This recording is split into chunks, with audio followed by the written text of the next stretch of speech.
باپ اور بیٹے اور روح القدس کے نام سے آمین۔ ایک آتشی گاڑی آئی اور الیاس آسمان کی طرف چڑھ گیا۔ ہمارے لیے آج کی تلاوت ملوک کی دوسری کتاب، اس کا دوسرا باب اور اس کی پہلی آیت اور پھر چھٹی آیت سے 14ویں آیت تک۔ اور ایسا ہوا جب خداوند نے چاہا کہ الیاس کو ایک بگولے میں آسمان کی طرف لے جائے، تب الیاس الیسا کے ساتھ جلجال سے چلا۔ پھر الیاس نے الیسا سے کہا، تو یہاں ٹھہر، کیونکہ خداوند نے مجھے اردن کو بھیجا ہے۔ وہ بولا، زندہ خداوند کی قسم اور تیری جان کی قسم، میں تجھے نہ چھوڑوں گا۔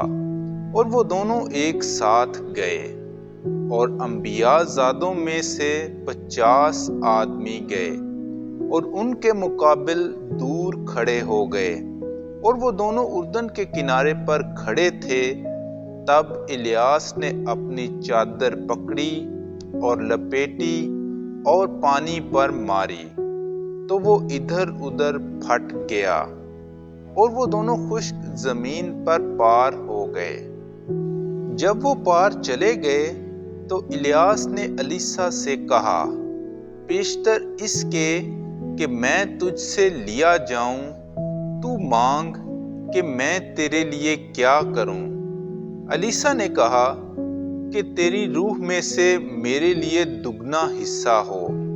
اس نے کہا، تو نے مشکل بات مانگی، پس جس وقت کہ میں تجھ سے لیا جاؤں، اگر تو مجھے دیکھے تو یہ تیرے لیے ہو جائے گا، ورنہ نہیں۔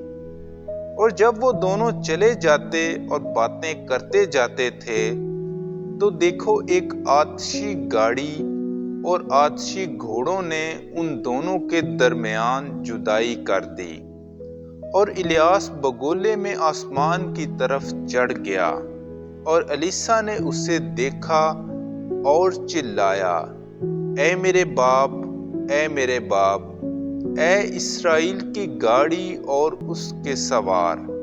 اور اس نے اسے پھر نہ دیکھا، اور اس نے اپنے کپڑے پکڑے اور ان کو 2 حصوں میں پھاڑا، اور الیاس کی چادر جو اس سے گر گئی تھی اس نے اٹھا لی اور واپس چلا، اور اردن کے کنارے پر کھڑا ہوا۔